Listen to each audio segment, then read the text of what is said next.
वालेकुम नाजरीन, आप देख रहे हैं programme the review Kamran Yousuf और शहबाज राना के साथ। द रिव्यू में हम पाकिस्तान की मईशत, खारजा अमूर और नेशनल सिक्योरिटी से जुड़े मामलात पर बात करते हैं।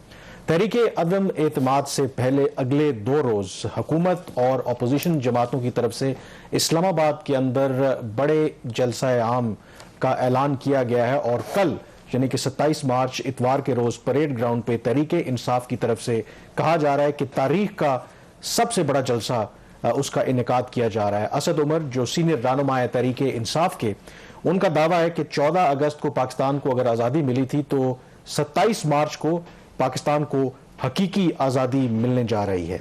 अब ये जो जलसे अपोजिशन और जो हुकूमती जमात की तरफ से किए जा रहे हैं इस्लामाबाद के अंदर, खदशा ये है कि शायद जो दोनों अतराफ से तसादुम की सी भी सूरत हाल हो सकती है।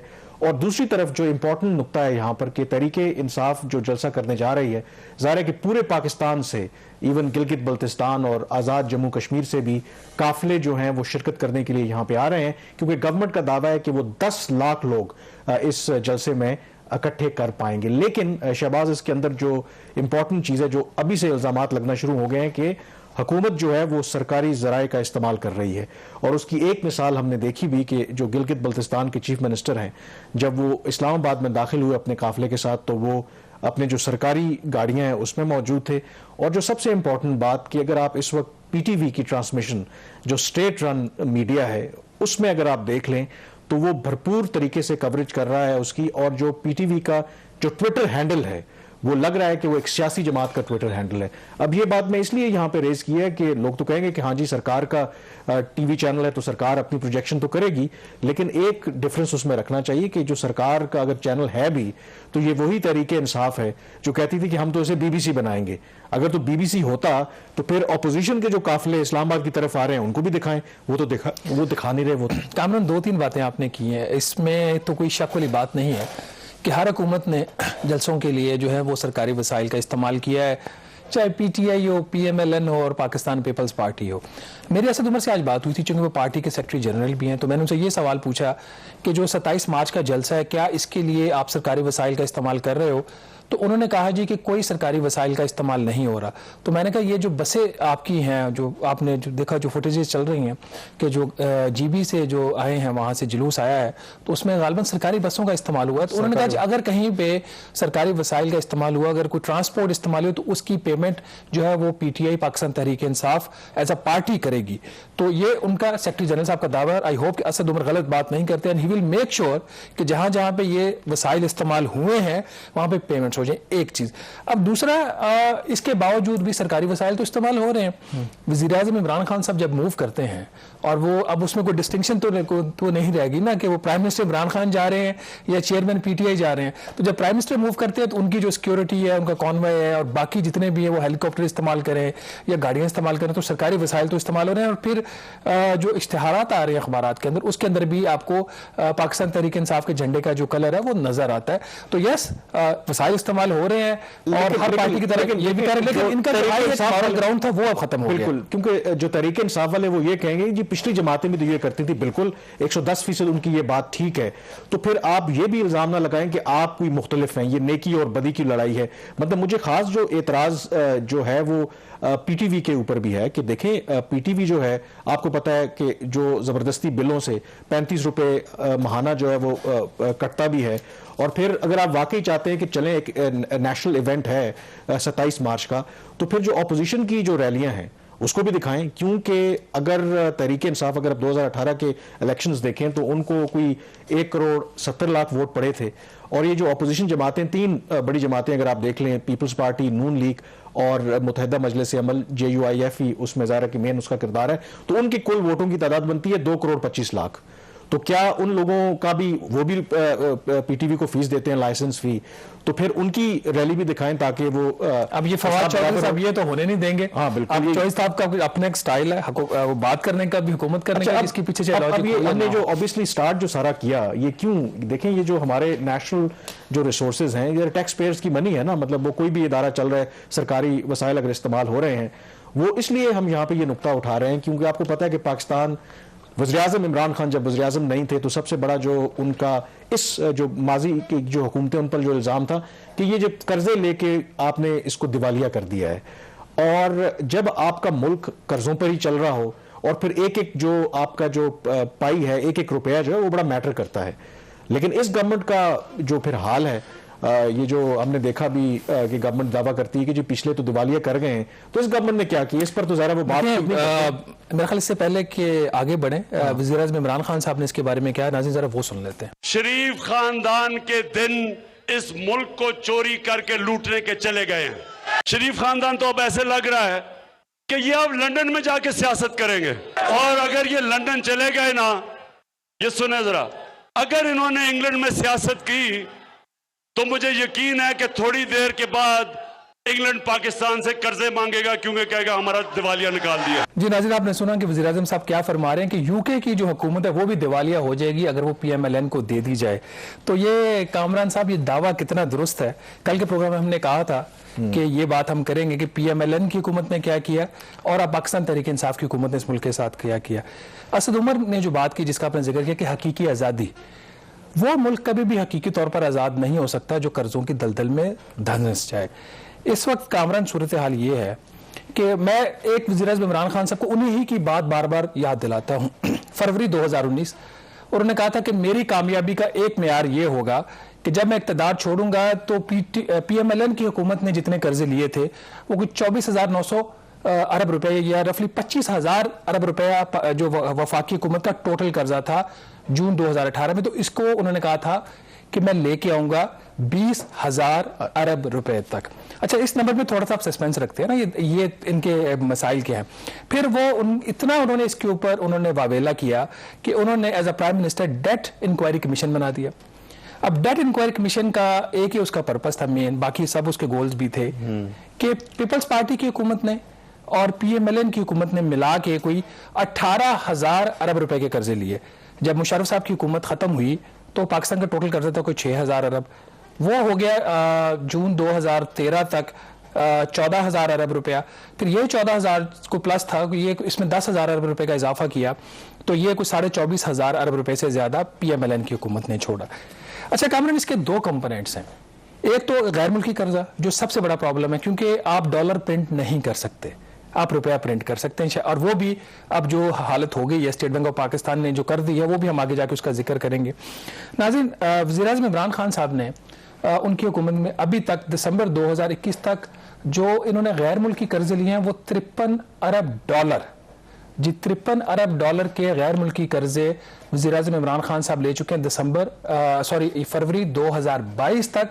और ये जो 53 अरब डॉलर कर्जे लिए गए हैं, इसमें से तकरीबन इन्होंने जो दिसंबर 2021 तक 26 अरब डॉलर इन्होंने जो पुराने कर्जे थे, जो पिछली हुकूमतों ने भी लिए और इनकी अपनी हुकूमत ने भी लिए, वो वापस किए, और 27 अरब डॉलर नेट जो है वो वफाकी हुकूमत के ज़िम्मे जो गैर मुल्की कर्जा है उसमें जो है PTI की हुकूमत ने इजाफा किया है। इसका अगर हम आपको मोटा मोटा ब्रेकअप दे दें कि जब PMLN की हुकूमत खत्म हुई तो वफाकी हुकूमत के ज़िम्मे जो गैर मुल्की कर्जा था वो कि 72.3 अरब डॉलर था, जो कि अब बढ़कर हो गया 102.3 अरब डॉलर, ये कोई 27 अरब डॉलर का बनता है।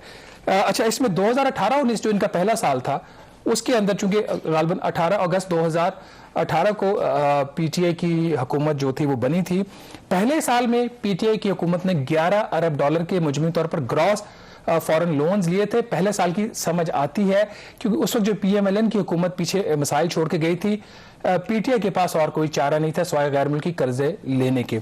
लेकिन जो दूसरा साल था इनका 19-20 का, उसके अंदर भी तकरीबन 10.5 अरब डॉलर के PTI की हुकूमत ने मुजमई तौर पर ग्रॉस फॉरेन लोन्स लिए।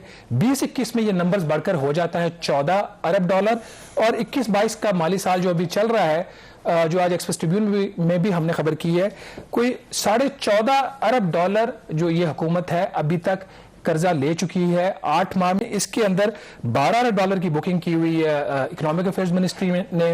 इसके अलावा हमने को 3 अरब डॉलर का कर्जा लिया है IMF से पिछले कोई 2 साल में। ये उनके अलावा जो मैंने अभी आपको 4 साल का मजमूई नंबर बताया है और सेपरेटली भी बताया है, और कोई 2.5 बिलियन डॉलर का एक नया कर्जा, एक नए डेट इंस्ट्रूमेंट के जरिए जो वज़ीर-ए-आज़म इमरान खान साहब की हुकूमत ने लिया, वो था नया पाकिस्तान सर्टिफिकेट के वो पाकिस्तानी जो ओवरसीज जो गैर ममालिक में रहते हैं वहां से वो जो पैसे भेजते हैं वो डॉलर टर्म्स में हुकूमत को वो कर्जा देते हैं और 7% उनको डॉलर टर्म्स में सूद मिलता है, और ये महंगा तरीन कर्जा किसी भी हुकूमत ने लिया।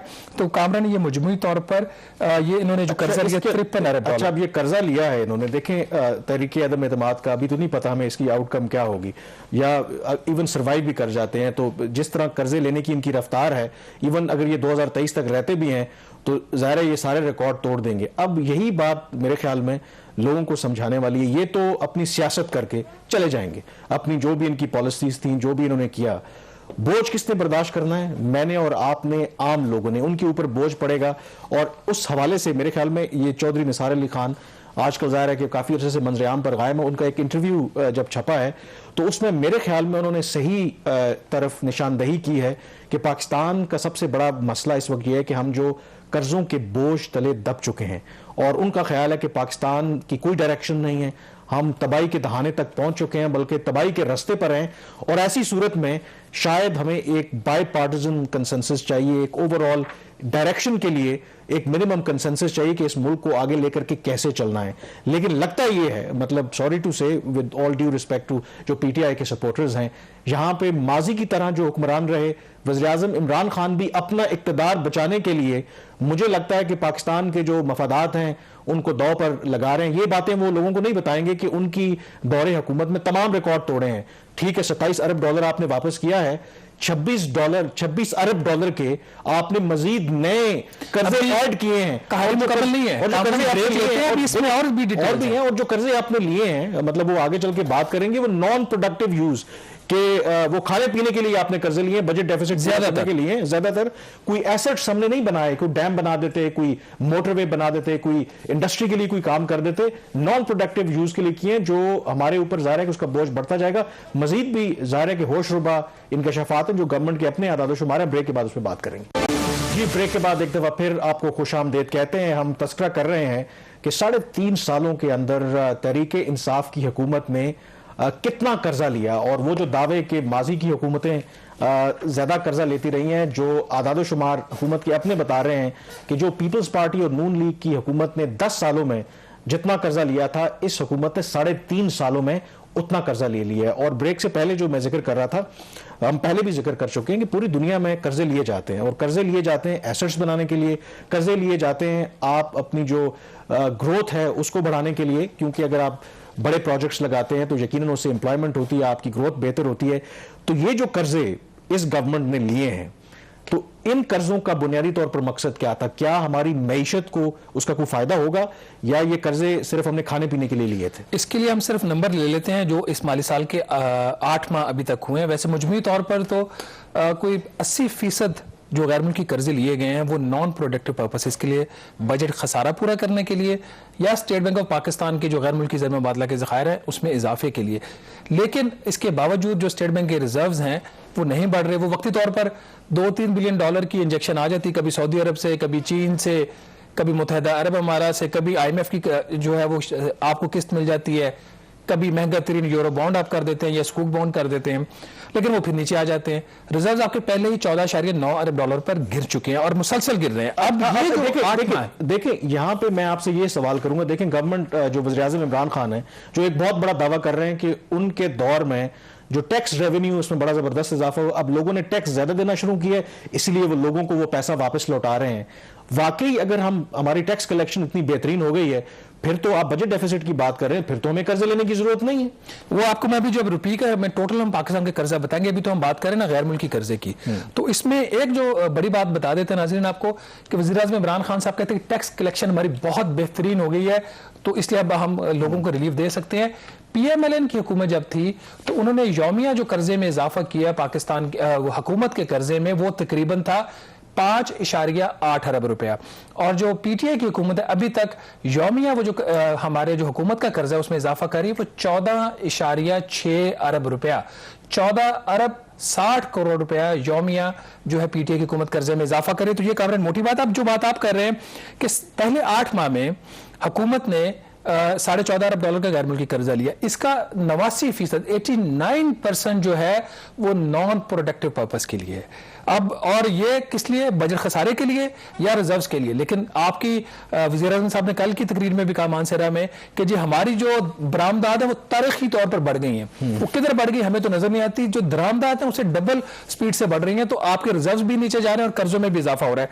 एक नंबर कामरान, इससे आपको वाज़ेह हो जाएगा कि जो शॉर्ट टर्म कमर्शियल लोन था, मतलब गैर मुल्की बैंकों से भी हमने कर्जे लिए हैं। एक तो world bank, ADB, IDB, IMF तो है ही है ना, ये रिलेटिवली मतलब कोई घर छोड़ा नहीं है, कोई हमने कोई जगह छोड़ी नहीं है, क्रेडिट स्विस से कर्जा ले लिया, कोई जो मुत्तहिदा अरब अमारात की कोई बैंक है उससे कर्जा ले लिया।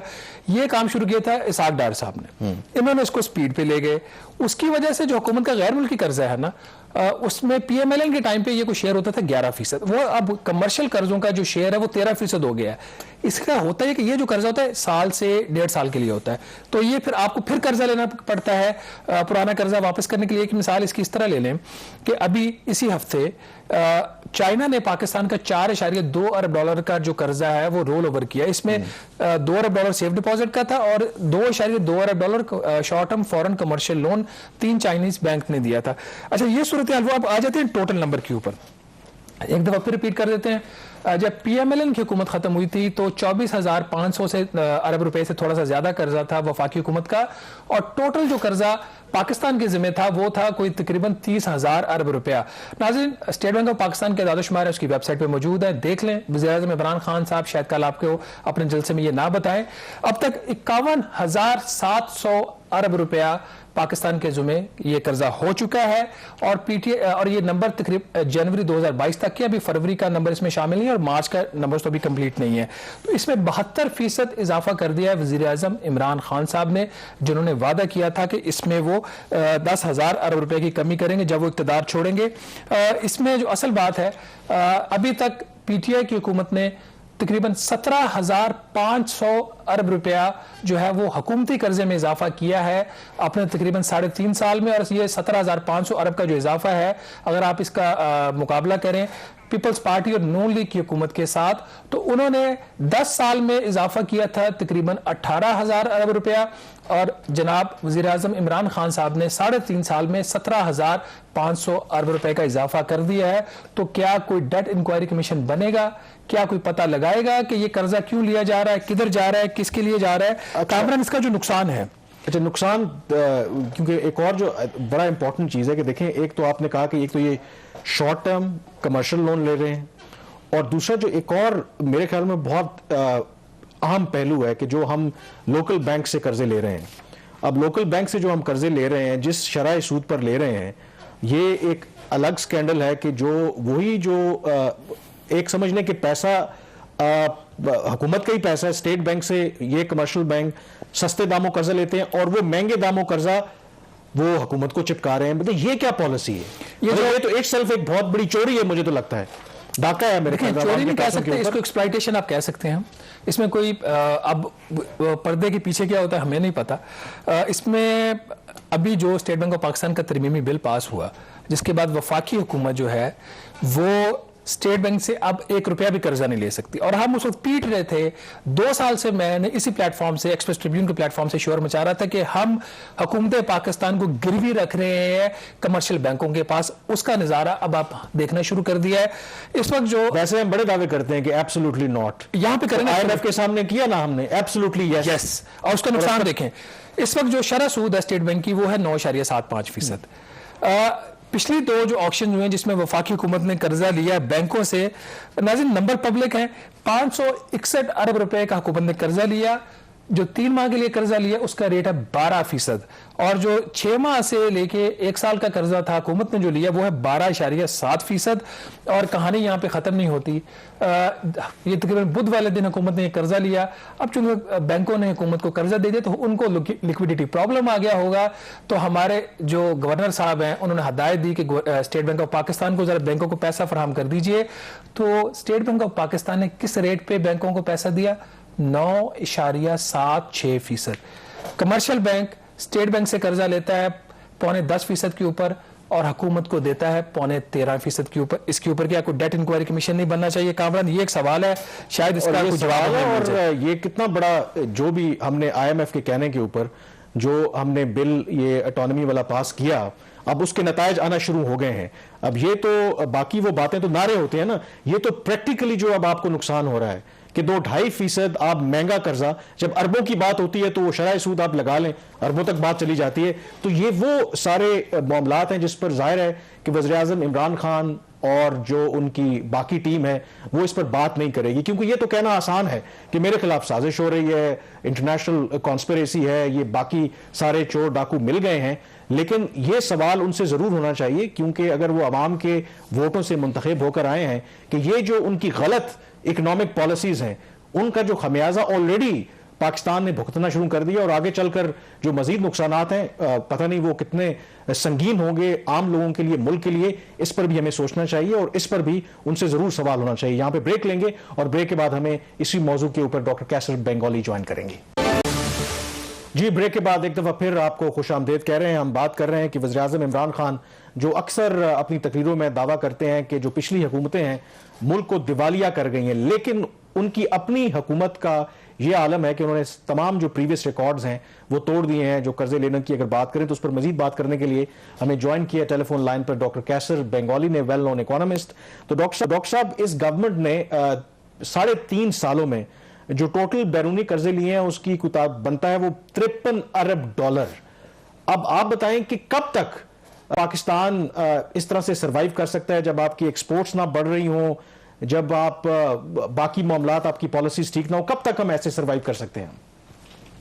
बिल्कुल सरवाइव नहीं कर सकते, और बल्कि पिछले 1.5 साल से ये बात कह रहा हूँ कि टेक्निकली पाकिस्तान बैंकरप्ट हो चुका है। जब आप अपने कर्जे वापस नहीं कर सकते, यही डेफिनेशन है बैंकरप्सी की। अब हम अपने कर्जे वापस नहीं कर सकते, हमारी एक्सपोर्ट इनकम इतनी कम है कि वो इंपोर्ट से भी ज्यादा है, जो इंपोर्ट भी ज्यादा है एक्सपोर्ट इनकम से। तो कर्जा तो सारा हम कर्जा लेकर ही वापस कर रहे हैं। तो ये तो पता नहीं कब तक चल सकता है। जिस दिन मगरबी ममालिक ने फैसला किया कि पाकिस्तान को मजीद कर्जे नहीं देने, तो दिवालिया हो जाएगा हमारा।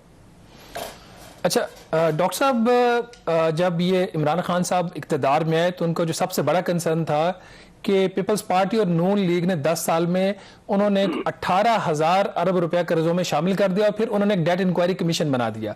ऐसे वजीर आजम जो कि बिल्कुल अवेयर थे इस इशू के ऊपर और वो चाहते थे कि इस मसले को हल करें, डेट इंक्वायरी कमीशन भी बन गया। इन वजीर आजम ने अपने इक़्तिदार में अभी तक कोई 17,500 अरब रुपया कर्जे में ऐड कर दिया है।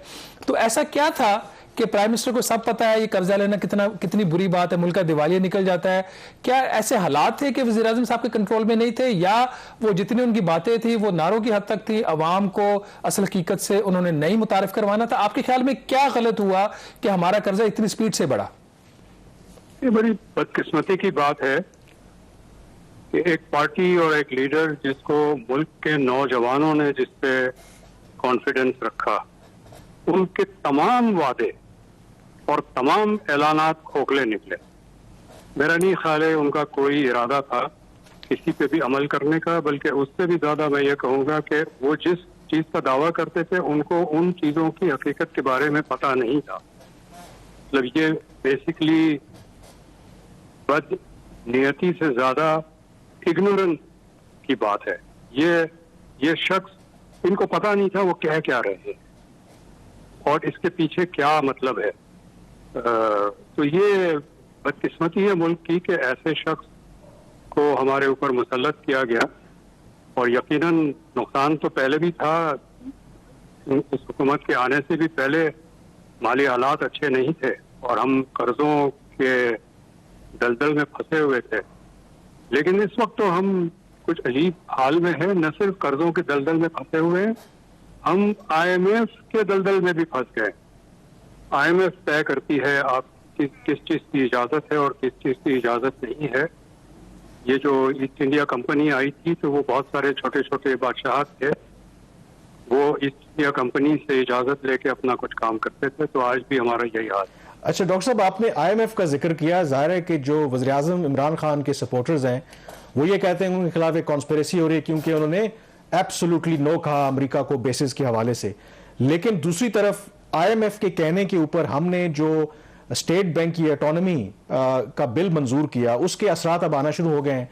अब बुध के रोज गवर्नमेंट ने जो कमर्शियल बैंकों से 561 अरब रुपए का कर्जा लिया, वो लिया हमने 12 से 12.7% शरह सूद पर 12 माह के लिए। और फिर जुमेरात के रोज ही स्टेट बैंक ने कोई 2700 अरब रुपए का जो बैंकिंग सिस्टम में या इन बैंक्स को कर्जा दिया, वो को 9.76% पर। अब हम स्टेट बैंक से कर्जा नहीं ले सकते जो नया कानून है।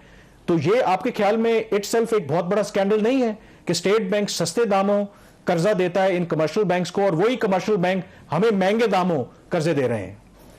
इस वक्त हम इस कानून की मुखालफत कर रहे थे। हम यही कह रहे थे कि ये सारा बनाया गया है कमर्शियल बैंकों के मुनाफा को बूस्ट करने के लिए।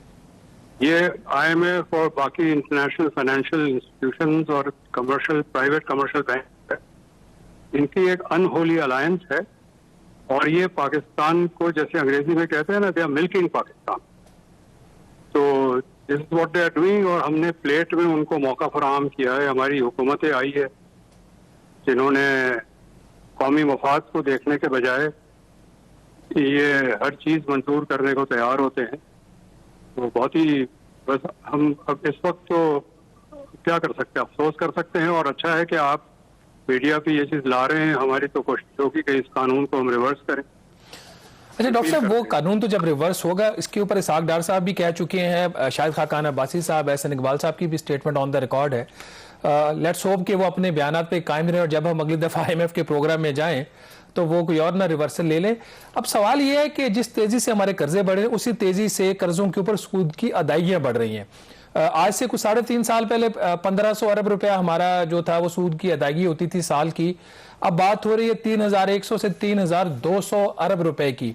तो डॉक्टर साहब, जब इतनी स्पीड से डेट सर्विसिंग की कॉस्ट बढ़ रही हो तो पाकिस्तान के अंदर FBR जितनी भी टैक्स कलेक्शन कर ले, क्या इसके आपको मानी रह गए हैं कि इधर से हम आवाम को निचोड़ते हैं GST की मद में भी और बाकी इनडायरेक्ट टैक्सेशन से, उधर से वही पैसा पकड़ के हम बैंकों को पकड़ा देते हैं?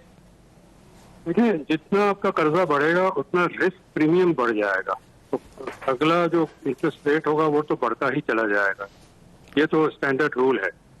और ये जो आप FBR की और यहाँ टैक्स की बात की, अभी देखें IMF ने डिमांड पेश की है कि इनकम टैक्स में मजीद पैसा जनरेट करो, स्लैब जो थ्रेशोल्ड है एग्जेम्पशन का वो उसको गिराओ। बात यह है कि जो हमारा FBR है वो अब टैक्स कलेक्शन एजेंसी नहीं है, वो एक्सटॉर्शन एजेंसी है। वो आवाम से भत्ता कलेक्ट करती है और सिर्फ भत्ता कलेक्ट करती है इंटरनेशनल फाइनेंशियल ऑर्गेनाइजेशन जिसमें IMF है, प्राइवेट बैंक से ये सब शामिल है, इनको फीड करने के लिए। ये अवाम से पैसा निचोड़ कर इन बैंकों को दिया जा रहा है। ये हमारी मईशत का यही एक मकसद रह गया है। बाकी डेवलपमेंट, वेलफेयर, एम्प्लॉयमेंट, ये सब सिर्फ नारे रह गए, खोखले रह गए, नारे रह गए। डॉक्टर साहब, अब जाहिर है कि आपको जो सियासी सूरत हाल है, ज़ाहिर आप उस पर तो तबसरा नहीं करेंगे, लेकिन अगर तरीके अदम एतमाद वज़ीर-ए-आज़म इमरान खान के खिलाफ कामयाब हो जाती है और फिर उसके साथ ये बढ़ते कर्जों का बोझ, आपको लगता है कि जो आने वाली हुकूमत है उसको, ज़ाहिर है इमरान खान साहब जब 2018 में आए थे वो कहते थे उन्हें विरसे में एक तबाह हाल मईशत मिली, तो क्या जो आने वाली हुकूमत होगी क्या उनके लिए कोई हालात मुख्तलिफ होंगे 2018 से? मुख्तलिफ तो नहीं होंगे, लेकिन अगर उन्होंने बुनियादी तब्दीली नहीं की तो ये इससे बुरा हाल छोड़ के जाएंगे। जो करने की जरूरत है, हमारा जो इंपोर्ट्स है इस वक्त वो एक्सपोर्ट के मुकाबले में दोगुना है। तो हमें फौरी तौर पे अपने इंपोर्ट को आधा करने की जरूरत है। ताकि जितना हम एक्सपोर्ट करें उतना ही इंपोर्ट करें, और बकाया जो रेमिटेंस वगैरह की इनकम है वो कर्जों के अदायगी में चला जाए। ये अगर हम करें तो एक तो ये कि IMF के साथ हमारी बार्गेनिंग पोजीशन स्ट्रेंथन हो जाएगी। लेकिन डॉक्टर साहब यहाँ पे कथा कलामी होती है। आप इंपोर्ट्स को करने की, कर्टेल करने की बात कर रहे हैं। इशू तो ये है ना कि हमने इंपोर्ट सब्स्टिट्यूशन तो की नहीं है। हमारा आलम तो ये है कि अब हम चीनी, इवन गंदम, यहां तक तो ये चीजें, इवन कपास जो है वो इंपोर्ट करते हैं, और जो तमाम जो आपकी खाने पीने की अशिया है वो भी हम इंपोर्ट कर रहे हैं। अगर आप उनको कर्टेल करेंगे तो ये कहां से जरूरत पूरी करेंगे हम? नहीं, ये एक मफरूजा बन गया है कि हम इंपोर्ट कर्टेल नहीं कर सकते हैं। अगर आप इसको डिकम्पोज करके देखें तो जो नॉन एसेंशियल कंज्यूमर इंपोर्ट है वो तो फौरन आप बंद कर सकते हैं। उसमें 3 से 4 या अरब डॉलर का तो फौरन सेविंग हो जाएगी। दूसरा ये है कि हम जो भी इंपोर्टेड फ्यूल से बिजली पैदा करते हैं उसको बंद कर दें। अभी जो ये थरकोल की कंपनी है SECMC, Sindh agro power company, इन्होंने हुकूमत को ऑफर किया कि जो 3 कोल प्लांट्स हैं पंजाब में, और मेरे ख्याल 2 तो पंजाब में ही है, तीसरा not sure where it is, जो इंपोर्टेड कोल पे चलते हैं, उन्होंने कहा ये आप हमें दे दें, हम थरकोल पे चलाएंगे। गवर्नमेंट ने रिजेक्ट कर दी उनकी ऑफर। गवर्नमेंट को तो 2 हाथ से ऑफर एक्सेप्ट करना चाहिए, क्योंकि वो उसमें फॉरेन एक्सचेंज की बचत होगी। तो ये, और ट्रांसपोर्ट में अगर हम रेलवेज को तरजीह दें, सब्सिडाइज करें रेलवेज की through goods transportation, rail transport जो है वो ट्रक ट्रांसपोर्ट से 1/3 कम फ्यूल इस्तेमाल करता है, तो उसमें हमारी फ्यूल इंपोर्ट्स कम हो जाएगी। तो ये तरीके हैं करने के। डॉक्टर साहब, जाहिर है कि ये एक लंबी डिबेट है, बहुत शुक्रिया, वक्त हमारे पास है। ट्रेन की आपने बात की, इस वक्त तो जो ट्रेन का इस्तेमाल है, खुसूसी ट्रेन जो हैं वो तहरीक इंसाफ के लोगों को लाने के लिए कराची टू रावलपिंडी फिलहाल तो उसका इसलिए इस्तेमाल हो रहा है, बाकी नहीं पता कि उसका प्रोडक्टिव यूज कैसे होगा। यहाँ पे ब्रेक लेंगे और ब्रेक के बाद जिक्र करेंगे कि जो एक अनअनाउंस्ड विजिट किया है चीन के वज़ीर ख़ारजा ने काबुल का और भारत का, उसका मकसद क्या था। ब्रेक के बाद उस पर बात करेंगे। ब्रेक के बाद एक दफ़ा फिर आपको खुश आमदीद कहते हैं। कुछ जिक्र करेंगे फॉरेन पॉलिसी के इश्यूज़ के हवाले से। आपको पता है कि इसी हफ्ते जो OIC वज़ीर ख़ारजा का इजलास पाकिस्तान में हुआ, उसमें खुसूसी तौर पर जो चीन के वज़ीर ख़ारजा वैंग यी थे उन्होंने शिरकत की, और यहाँ से शिरकत करने के बाद वो जो अनशेड्यूल्ड और गैर एलानिया दौरे पर अचानक से काबुल पहुंच गए। और ये किसी भी चीनी वज़ीर ख़ारजा का जब तालिबान वहाँ पर इक़्तिदार में आए पहला दौरा था, और ये दौरा एक ऐसे मौके पर हुआ है कि जब शहबाज अगर आप देखें तो तालिबान के ऊपर एक दफ़ा फिर दबाव बढ़ रहा है, क्योंकि उन्होंने जो वादा किया था कि जैसे ही मौसम बेहतर होगा, बाहर का मौसम आएगा, तो जो गर्ल्स एजुकेशन है वहाँ पे जो स्कूल है ख़ास करके ग्रेड 7 से लेके 12 तक वो खोल दिए जाएंगे। और जैसे ही वो मौका है तो 11th आवर उन्होंने अपना वो फैसला रिवर्स कर दिया, वो खोलेंगे और खोल के वापस उन्होंने रिवर्स कर दिया। और उसकी जो तौजीह पेश की, उन्होंने कहा कि अभी जो ड्रेस कोड है, जो यूनिफॉर्म कोड है शरिया के मुताबिक बकौल उनके, वो डिसाइड होना बाकी है। अब ये बहुत ही एक मज़ा खेज बात है, क्योंकि ऑलरेडी जो अगर आप पिक्चर्स भी देखें जो यूनिफॉर्म है वो इन लाइन विद, अगर आप जैसे भी उसको करें, जो बच्चियां थी तमाम वो अपने आप को उन्होंने कवर किया हुआ था।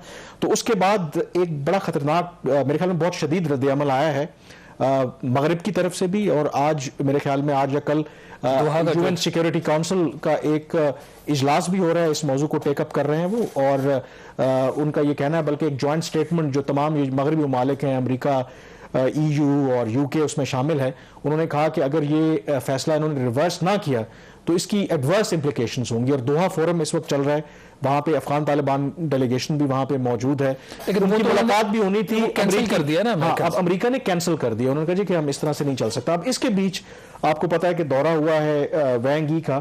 ये दौरा सिग्निफिकेंट है क्योंकि अगर आप अमेरिका की पॉलिसी देखें या चीन और पाकिस्तान या रूस की देखें, वो अफगानिस्तान को लेकर के कदरे मुख्तलिफ है।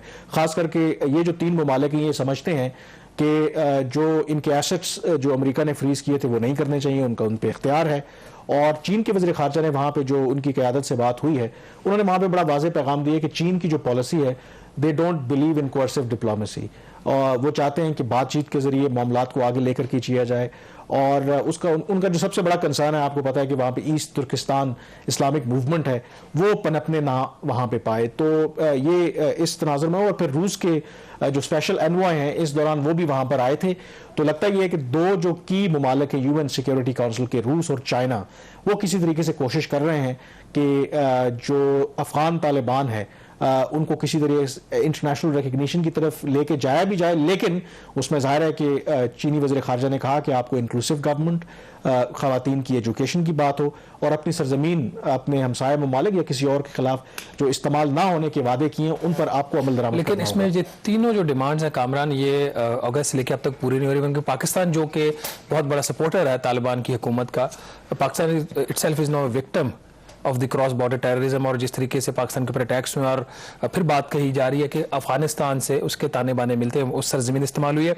वहीं से मेरा ख्याल फिर चीन के जो वज़ीर ख़ारजा हैं वो भारत जाते हैं, लेकिन जो वहाँ से स्टेटमेंट आई है वो कोई इतनी पॉजिटिव नहीं है। वो चीनी वज़ीर ख़ारजा बात कर रहे हैं, वो अमन की बात कर रहे हैं, मामलात को आगे बढ़ाने की बात कर रहे हैं, और भारत कह रहा है कि जब तक बॉर्डर डिस्प्यूट जो है वो हल नहीं होगा तब तक जो ताल्लुका ठीक नहीं होते। तो ये जो स्टेटमेंट वहां से, इसको आप कैसे देखते हैं? देखिए, एक तो भारत तो पहले ही नाराज था। उनके दौरे से पहले आपको पता है कि जो OIC के वज़ीर ख़ारजा की कॉन्फ्रेंस में चीन के वज़ीर ख़ारजा ने वाज़े तौर पर कश्मीर के ऊपर बात की। उन्होंने कश्मीर का जो मसला है वो अक़वाम मुत्तहिदा की करारदादों के मुताबिक हल होना चाहिए, उस पर रद्द-ए-अमल आया। चीन की जो भारत की वज़ारत ख़ारजा, उन्होंने पसंद नहीं किया उसे कि जी आपका इसमें लेना देना नहीं, ये तो एक इंटरनल मामला है। तो ज़ाहिर है कि उससे भी मामला थोड़े से ख़राब हुए। ये बात बिल्कुल ठीक है। जो विज़िट है, जो चीन के वज़ीर ख़ारजा हैं वो ज़रा रिकन्सिलिएटरी थे।